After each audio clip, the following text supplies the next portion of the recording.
এবং বিভিন্ন থানা থেকে আগত জাতীয় নাগরিক কমিটির সদস্যবৃন্দ, সকলকে শুভেচ্ছা জানিয়ে আমার বক্তব্য শুরু করছি। বক্তব্য দীর্ঘায়িত করার সুযোগ নেই।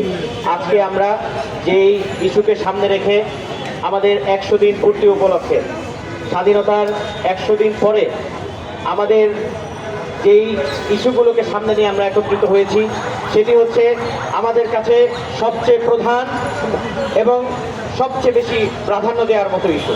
অর্থাৎ আমরা আজকে সুস্পষ্ট ভাষায় বলতে চাই, যদি ফ্যাসিবাদী ব্যবস্থার বিলোপ এবং এই গণহত্যার দায় যে ফ্যাসিস্টদের ঘাড়ে আছে তাদের বিচার নিশ্চিত করা না যায়, তাহলে আমরা এই সরকারের উপর আস্থা রাখতে ব্যর্থ হব। অতএব আমাদের প্রথম কথা হচ্ছে, আমাদের এই জুলাই অভ্যুত্থানে, গণ অভ্যুত্থানে আহতদের পুনর্বাসন এবং যারা তাদের রক্ত দিয়ে এই স্বাধীনতাকে এনে দিয়েছে তাদের সকলের বিচার, যেই ফ্যাসিস্টের ঘাড়ে তাদের রক্তের দায় রয়েছে, সেই ফ্যাসিস্টের সকল দোষরদের বিচার আমরা এই বাংলার মাটিতে দেখতে চাই। এবং আমরা খুবই দুঃখের সাথে বলতে চাই, আহতদের মধ্যে যাদের পুনর্বাসন করার কথা ছিল তাদের অনেককে আমরা দেখতে পাচ্ছি তারা এখন চিকিৎসার অভাবে বিভিন্ন সময় অভিযোগ নিয়ে আসছেন। আমরা একই সাথে এই কথাও বলতে চাই, কিছু শক্তি নিজেদের স্বার্থ সিদ্ধির জন্য তাদেরকে মাঠে নামিয়ে ভিন্ন স্বার্থ চরিতার্থ করার চেষ্টা করছেন। আমরা তাদেরকেও সতর্ক করতে চাই। একই সাথে সরকারের কাছে আহ্বান জানাতে চাই, আমাদের প্রথম প্রাধান্য হিসাবে, প্রথম কাজ হিসাবে আমরা আমাদের আহতদেরকে তাদের সুচিকিৎসা নিশ্চিত করা এবং তাদেরকে পুনর্বাসন করার নিশ্চয়তা চাই।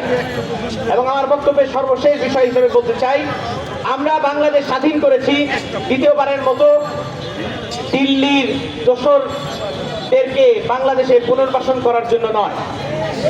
অতএব আমরা যদি আমাদের উপদেষ্টা পরিষদে এমন কোনো ব্যক্তিকে দেখতে পাই যারা আওয়ামী লীগের দোসরদের জন্য, আওয়ামী লীগের 32 নম্বরের বাড়ির জন্য স্বাধীনতার পরে মায়া কান্না করেছে, তাদেরকে আমরা উপদেষ্টা পরিষদে দেখতে চাই না।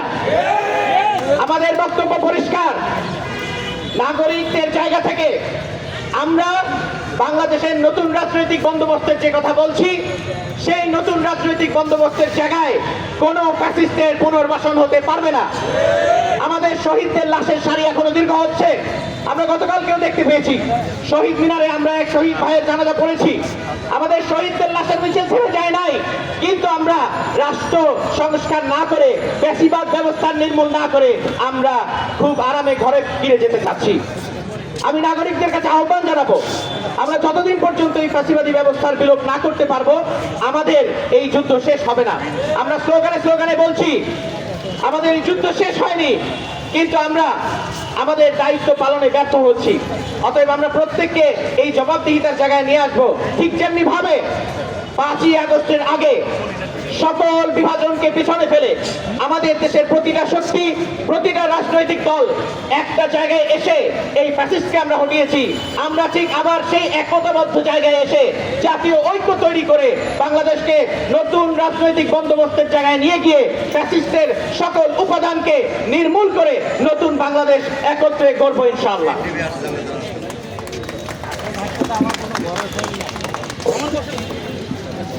ধন্যবাদ। এই পর্যায়ে বক্তব্য রাখার জন্য অনুরোধ